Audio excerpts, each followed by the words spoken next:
Hey there, my name is John Graff. Thank you for joining me, and I'm going to discuss the project I've been working on for the last couple months, which I call the Chesapeake Impact. So let's dive in. I'm gonna minimize my view so that you can see all the slides clearly. All right, so for my research project, I wanted to dig into what was impacting the health of the Chesapeake Bay and evaluating areas in which we've made a lot of progress and areas that we still need some improvements. Improving and promoting the health of the bay not only helps out the environment, including important species like blue crabs, oysters, rockfish, and all the marshes and seagrass in the bay, but it also improves the health and livelihoods of the people that live here. All of the improvements, of course, will help benefit the area economically, either through tourism or improved stock of seafood that the bay is famous for, to better harvest on farm with the implementation of better management practices. Overall, I just wanted to understand the complex system that is the Chesapeake Bay. And the reason that I chose to do this is because it's where I grew up my entire life.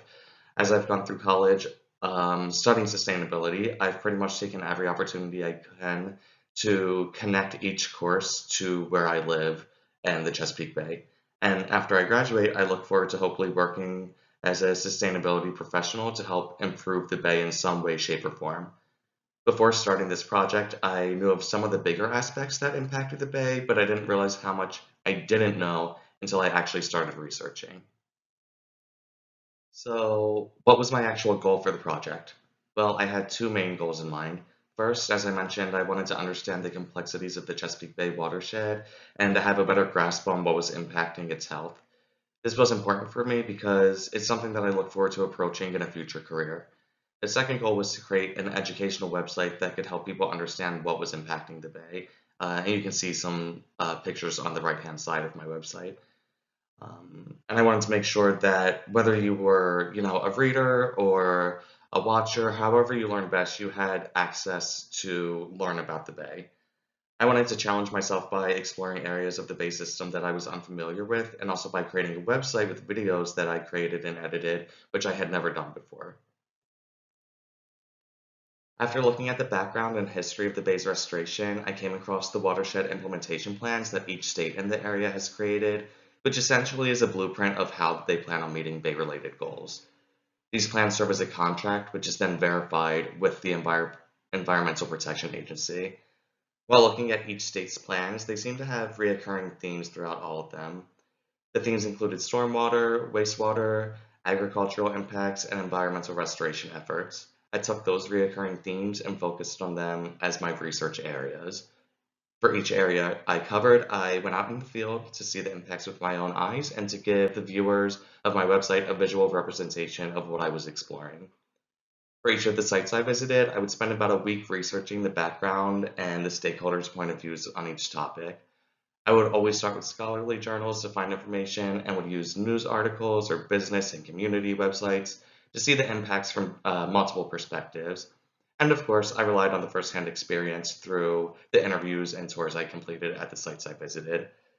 With research, you can find pretty much whatever answer you want to hear, so it was important for me to try and be open-minded and realize that some of what I was hearing would be about perspective.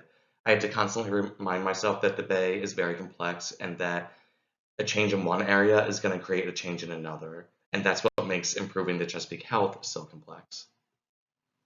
So for my first two projects, I focused on the energy industry, and I found that a lot of this was about perspective. According to the incinerator in Baltimore, which burns trash to create energy, and the Conowingo Dam at the mouth of the Susquehanna River, they are the saviors of the bay, and they're going above and beyond to protect it. But considering the nutrients and heavy metals they contribute to the air and water, it's difficult to believe that point of view fully. I mean, yes, the incinerator is a source of renewable energy, it's just not clean.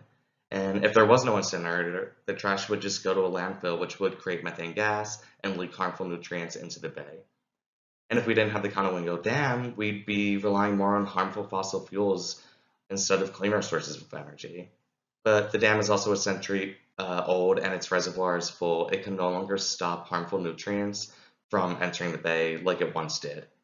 And the dam claims that that's not the purpose of the structure anyway, and that the problem comes from the source of the nutrients. And I can't argue with that. They have a point. Overall, the two energy industries here could definitely do a little bit more to improve the health of the bay. All right, and next I did stormwater and wastewater. When I started this project, I really had no concept of what stormwater systems looked like, so this was a really big learning experience for me. And now I spot them everywhere. In Anne Arundel County, they found their version of a stormwater system that works best for them, and there's really no big changes that they plan on making in the future. The system includes using dry ponds and wet ponds or reservoirs to hold and collect rainwater, which can then be filtered using natural vegetation. They're also making improvements to local streams and rivers by including environmental restoration projects, which not only help filter water, but slow down water, which ultimately help prevent sediment from running off, which impacts water clarity. The biggest improvement made to the bay's health actually comes from the wastewater industry. Technology has improved so much that we've gone from a system in the 1950s that only collected, large physical objects out of the water to one that now uses microorganisms that consume harmful nutrients to create energy. Across the board, it seems like most states in the watershed have already reached and surpassed their wastewater goals in their watershed implementation plans. And this is arguably the most successful area of bay restoration. I also learned a lot about the role that forestry plays, not only in the health of the bay, but in the community. Understanding the reforestation is not just planting trees, but also protecting and maintaining the land from invasive or overpopulated species was a really big learning lesson for me. And to be able to see how an urban community embraced forests in their area and how it helped them understand the importance of nature was really one of my favorite parts of this project. When it came to the seafood industry, I was able to more fully understand the lifestyles and livelihoods of the watermen that have been impacted by the health of the bay and the regulations that have been put upon them for decades. It's too easy to just blame overfishing as the source of the problem in the Chesapeake seafood industry. The issue is so much more complex than that, and it can't be blamed on people who are just trying to make a living to provide us, the consumers, with something that we love. And finally, I learned how the agriculture industry is the largest contributor to nutrients and sediment entering the bay, but that the better management practices that can be implemented are not only the most cost effective, but they have the biggest reduction in nutrients that enter the water if implemented. It just comes down to providing farmers with the resources they need to actually implement many of them since they're voluntary, or at least some of them are voluntary, such as stream buffers or cover crops or less disruptive tilling practices. My biggest takeaway from the project was that the health of the Chesapeake Bay is influenced tremendously by the nutrients that enter it. Nutrients entering the bay create harmful algae blooms that block sunlight from reaching the bottom, killing seagrass and destroying habitats. And it also depletes the water of oxygen, which create dead zones in the bay. Every single topic I studied and every site I visited was either contributing to or affected by the nutrients in the bay, and some of them were doing both. No matter what report I found or what interview I conducted, it all came back to one way or another nutrients in the bay. From my own point of view, it seems like agriculture should be the biggest focus on improving health of the bay since it's both the biggest contributor of nutrients and also the most cost effective at reducing them. So, what is next? Well, I started this project and I thought that I already knew a lot about what impacts the bay and its health, but I found that I didn't know nearly as much as I thought I did. I had zero concept of the stormwater or wastewater systems in the area or the complexity of reforestation efforts. It makes me realize there's so much more to learn, and there's no way I covered everything there is to know in just a few months. I wonder what systems in the bay that I haven't even considered yet or haven't even realized play a role. Even though the semester's over, I'd like to contribute to my website even further by exploring maybe seagrass or marsh restoration. I'd also like to cover invasive species and vines in the area as I know can have a huge impact on native plants and therefore the bay. In conclusion, I know that there is so much more to learn and cover, and I feel like I've just scratched the surface and I'm excited to continue to learn more.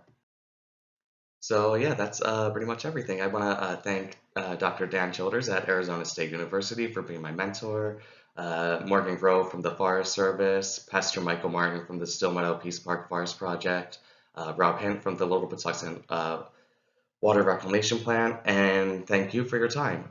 You can contact me at jcgraph1@asu.edu, and of course, please check out my website. I'm really proud of it. You can find the link right there.